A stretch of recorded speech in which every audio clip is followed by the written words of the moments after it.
สมัยละสกีจะได้สอนเกี่ยวกับการแยกระหว่างรายชื่อนามสกุลแล้วก็ชื่อกุ้งแล้วก็ชื่อเมืองและชื่อแขวงสำหรับตัวอย่างเราเนาะอันนี้ข้อมูลปะต้องรวยเราโอเคชื่อและนามสกุลชื่อกุ้งชื่อเมืองชื่อแขวงประมาณนั้นแล้ว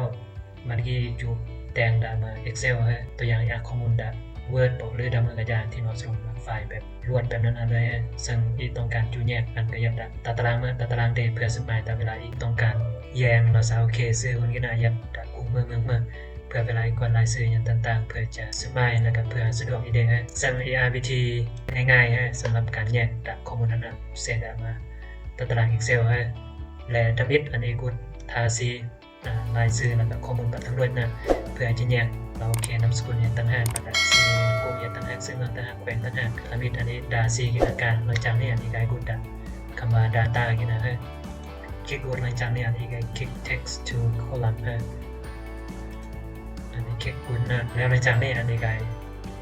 คลิกมา next หลังจากคลิก next แล้วอันนี้ก็ติ๊กคำว่า space หลังจากนี้อันนี้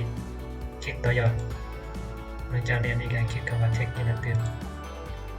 แล้วสุดท้ายนี่คลิก finish หลังจากนี้ข้อมูลก็จะแบ่งอีเดนเราจะโอเคชื่อเหยียดเหมือนคอลัมน์แล้วก็นามสกุลเหยียดเหมือนคอลัมน์ชื่อกุ้งชื่อเมืองแล้วก็ชื่อแขวง